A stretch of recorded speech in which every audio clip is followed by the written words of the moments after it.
Hello students, myself Vineet Kumar, Assistant Professor in Galgotias University in School of Media and Communication Studies. Today I am going to discuss the course code BAJC 1019, which is Digital Photography. So let's start.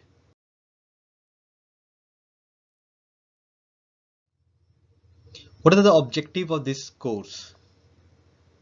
The first objective is the basic understanding of digital camera. The second one, to learn the feature of DSLR. And the third one, use of manual control in photography. The first question arises in your mind, what is DSLR? As I mentioned in slide that DSLR is digital single lens reflex camera. Basically in this picture you can see there is one camera to click picture. Before this single lens reflex camera, that means SLR, there is a camera which is called twin lens reflex camera. In that type of camera you can see in some ancient film or in old movies that photographer having a camera with two lenses. One is for viewfinder, another is for lens, that is for clicking picture. But now in this era we are using digital single lens reflex camera, which is called DSLR. What is difference between DSLR and SLR? Basically DSLR is a upgrade version of SLR. In previous time when we are using SLR, we use the film 36 film. You can just identify them by the name Kodak, okay, Fuji. These are the companies, those are making the magnetic film which are used to click pictures, and the capacity of that film is 36, I think 35 to 36 films in a roll. Okay, but in digital single lens reflex camera we are using memory cards, and the capacity of memory card is too much high. Okay, in I think the latest version having the capacity to use 1 TB or 2 TB memory card in a camera lens. That means the higher the resolution of photograph, you need more space to save that file. So DSLR is the camera which are using the processor format, and for by which they save photographs in a digital format. So here is the basic list of a DSLR camera, what a camera consists of.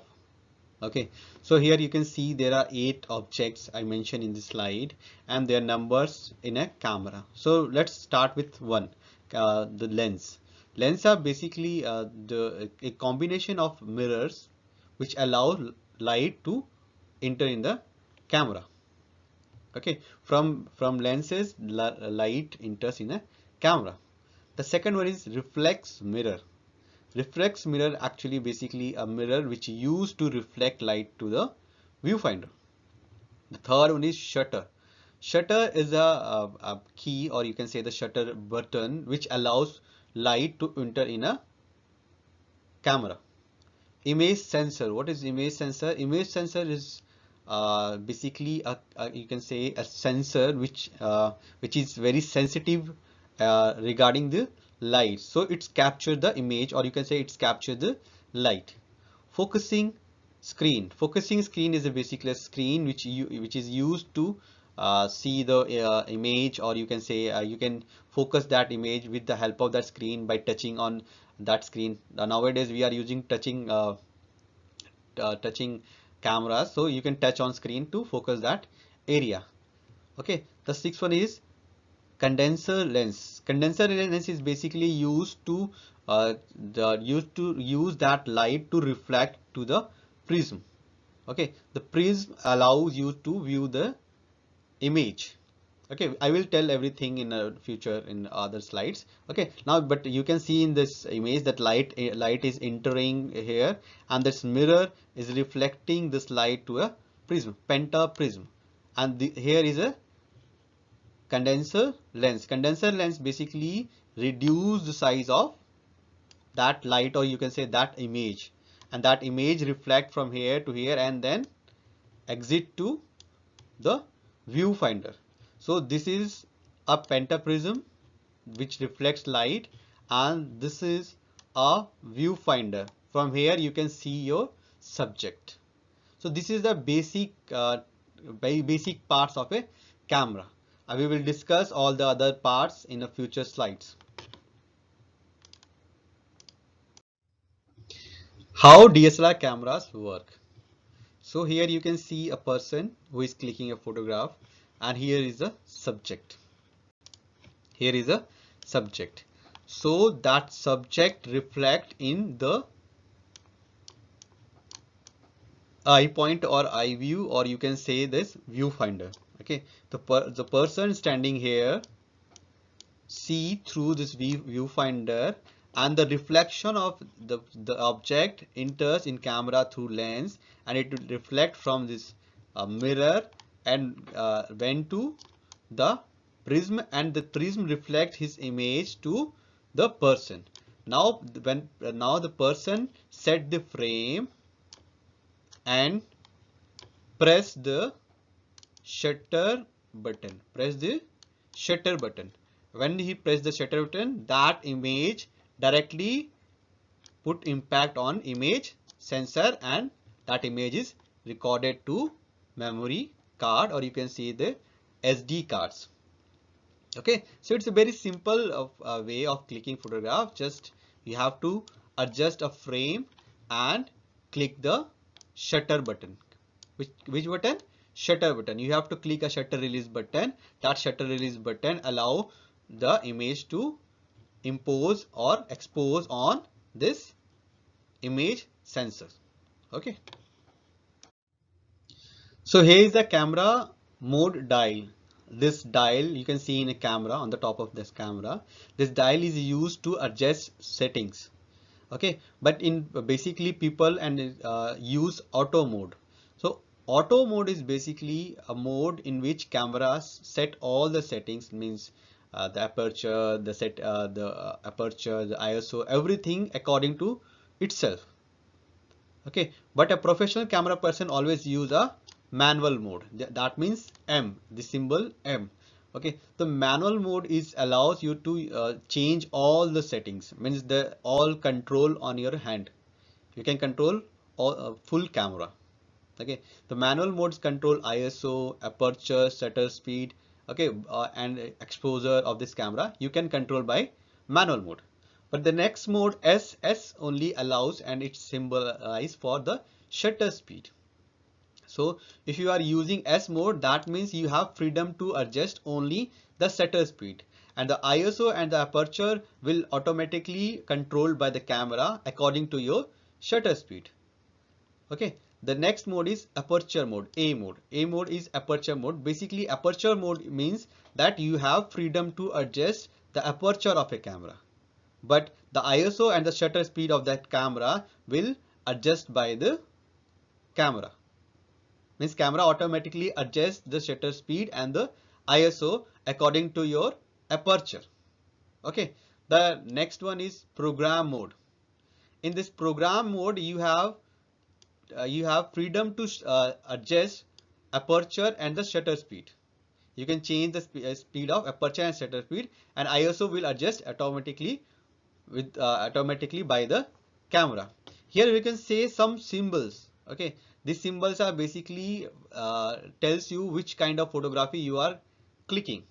Like first one is there is a small flower. That means if you are clicking uh, any micro photography, then you can use this features. This is automatically preset.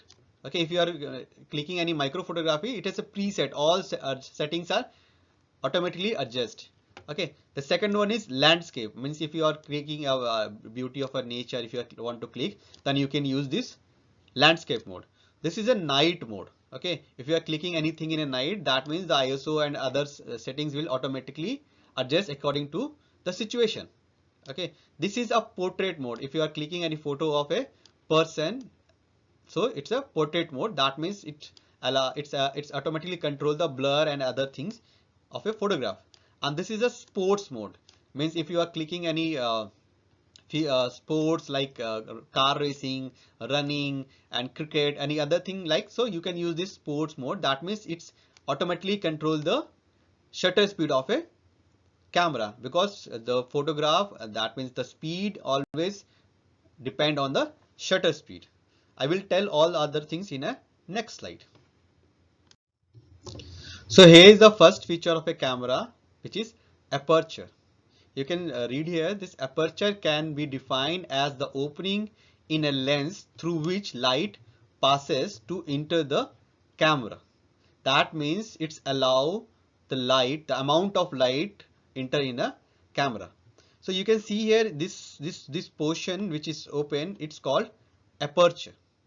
And you can see some numbers like f1 1.4, f2, f2.8. Okay, these are basically numbers of opening.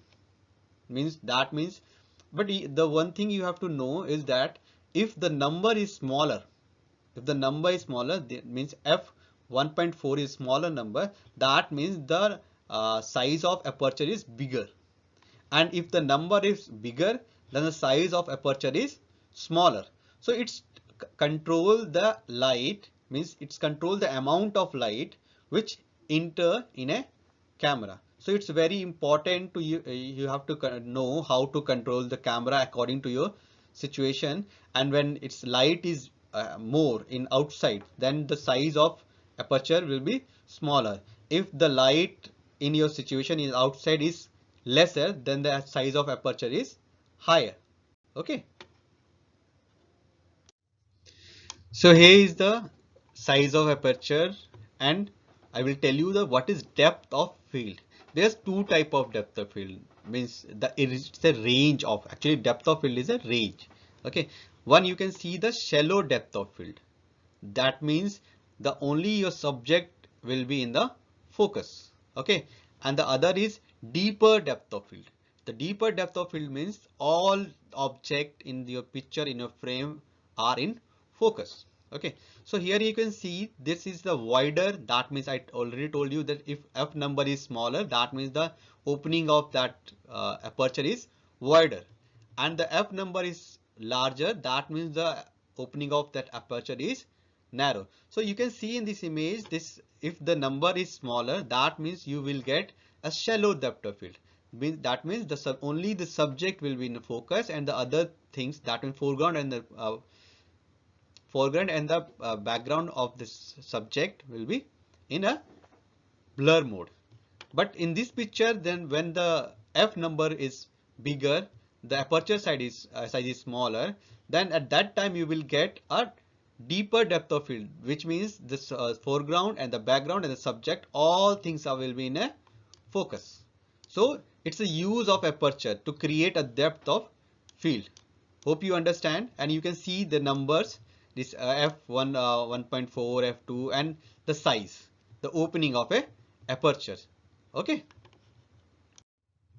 so here is an example of depth of field. You can see the camera person is here and the subject is here. This is the foreground and this is the background of a subject. Okay, so you can see this camera person when clicking, that means a narrow depth of field, which we can say the shallow depth of field. Only the subject portion, only the subject is in a focus, and foreground and background are defocus, or you can say blur. But in other case, when it's using a larger number, means f22, okay, the larger number, in that case it will get a deeper depth of field. Deeper means larger depth of field. So you can see in this picture the foreground and the background, everything is in a focus. So it's a use of depth of field, and it's depend on the opening of a aperture.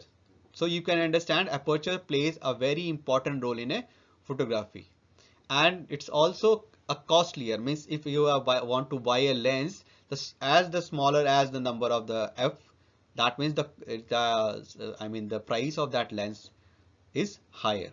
Okay, So here is the next feature, which is shutter speed.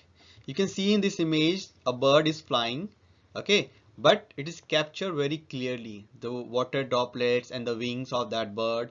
It's only possible because of the shutter speed. Okay, so here you say what is shutter speed. You can understand shutter speed is the length of time camera shutter is open. That means it is the time at how much, how many minutes or how many seconds that lens is open to it. That means that lens, that shutter allows light to stay in the camera.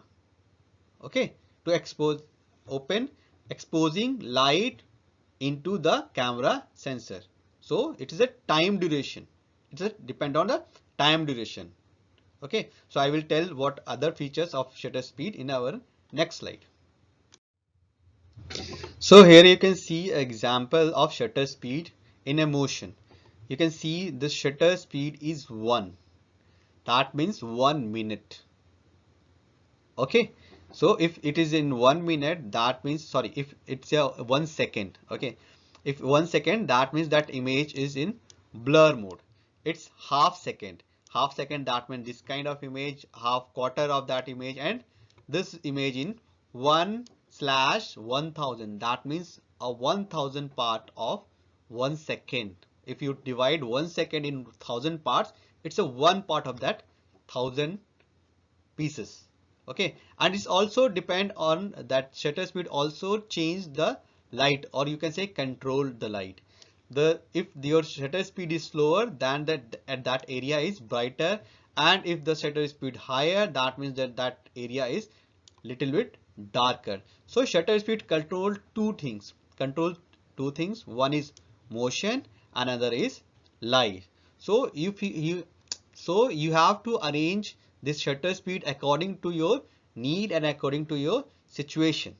If the light is, if it is a darker area, and if you are in sports are playing, or if you want to, some person is running, you can't click a photograph in a better quality.